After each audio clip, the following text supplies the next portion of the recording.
Hi guys, Kieran here. Just wanted to jump on and provide some information about the new academic year.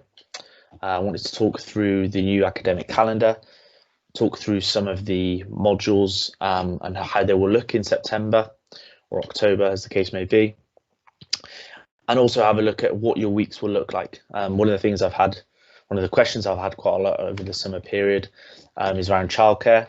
And a little bit more about your timetable. Obviously, the way you get timetables now will be a little bit different to what you usually have, with obviously the amount of on-campus provision being reduced. However, the team has worked really hard over the summer's period to get to a stage where we have a really good idea of what your first term will look like, and a vague idea of how the whole year will look. You have to forgive us, we've focused quite a lot on term one in terms of planning and preparing those modules. Still a few tweaks to be made, and really kind of put the flesh on some of those modules now in term two. So what I wanted to do was record this message instead of giving you a long worded email, record this message and go through some of the key facts and points for your new term, and hopefully address some of the questions you've got, and also give you an opportunity to engage with your course reps to ask any additional questions on the back of this. So I hope you find it useful. I'm going to try and keep it to about 15 minutes if I can, but apologies if I go over. Okay, so as I said, this is a message for the BA Primary Education Studies programme, and importantly to the bilingual programme. Okay, so this covers both programmes. And where I want to start is the academic calendar for 2020-21. Now, I don't know if some of you have seen this. I'm sure some of you have. Equally, maybe some of you haven't. But this is really, really important. And my first tip really is to make sure that you have an electronic version of this somewhere, you know, on your phones, or if you can get onto the student portal, I'm pretty sure this is on there. But get a version of this, you know, printed at home or just on your computer, because this is really important in terms of the structure of your year. Now, as you can see, there are a couple of changes, and the reason I keep looking to my right is because the calendar is on my other screen. But the couple of changes to the academic calendar for this year. As you can see, things have kind of pushed back 2 weeks. So your academic term starts on the 5th of October, with obviously level 4s coming in a week before, as usual. And as you can see with the green, your term one actually extends till after Christmas. So you still get your 4 weeks for Christmas, but your term one will extend till after that. And I'll go through a little bit more detail around that in a minute. Term two then starts on the 1st of February and will extend till around about the 15th of May. Okay, so your academic year will finish on and around about the 15th of May.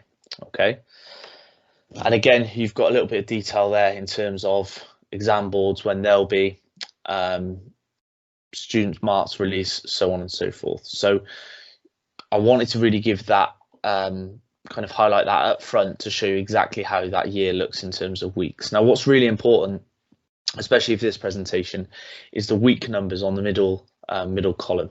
Okay, so when I refer to weeks 11 to 13, okay, you can then look at the dates to give you a little bit more detail. Okay, so the week number down the middle is really important. That's the Cardiff Met University week number. Okay.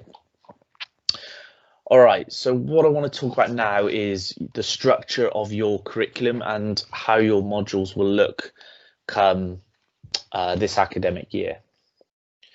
Okay, so as I alluded to prior to the summer term or the summer period, the way we're structuring your modules has changed slightly, in that we are now blocking your modules, which means that you won't do more than one module per block. Okay, now a lot of academic literature, a lot of universities are moving towards this approach in light of COVID, mainly because it allows students to focus on one thing, kind of one focus on one module at a time, and also it allows less members of staff and less students to be on campus at any one point. Okay, so we've worked really hard over the summer period to come up with the kind of best solution for you guys in terms of where modules are going to sit.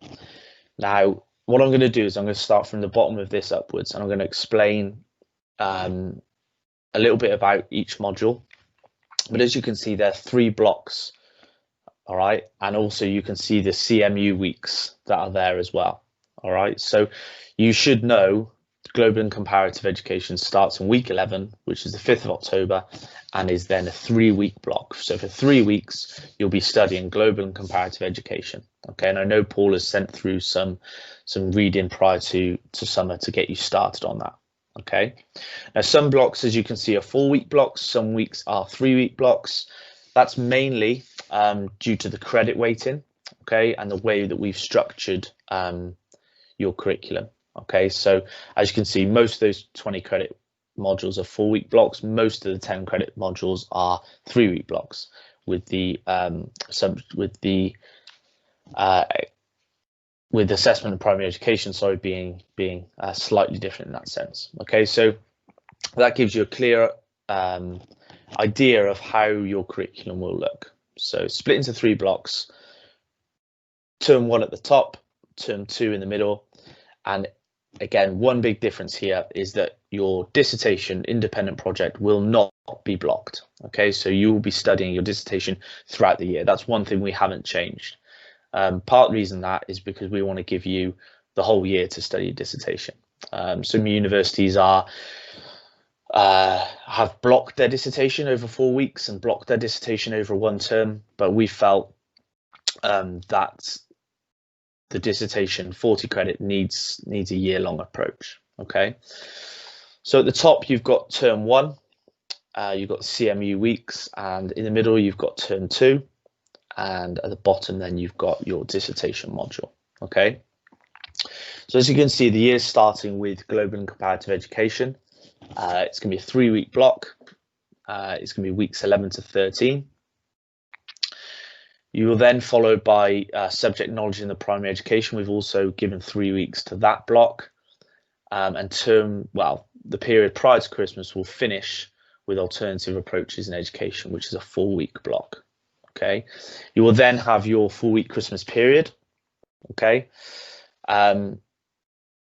there potentially might be a little bit of time dedicated to alternative approaches after Christmas as well. So it might be potentially another week or 2 on that.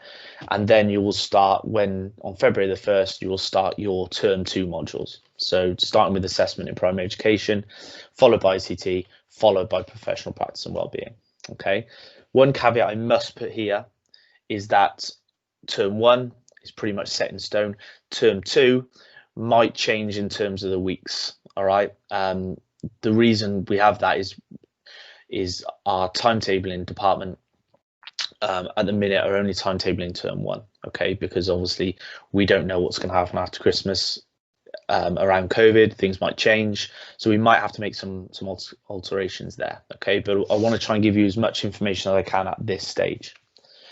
Okay, so it gives you an idea of where your blocks are, how many weeks are dedicated to each module, and inevitably you will be spending a lot more time on each module. So where before you had, I don't know, say 2 hours a week for 12 weeks, instead of having only 2 hours a week, you'll probably be having 2 to 3 days in a week per module for 4 weeks. Okay, and that's where we look at really getting into depth into these modules, as opposed to you kind of jumping between different modules. Your focus is going to be on one module and one module at a time, with your dissertation running alongside. Okay, so a lot of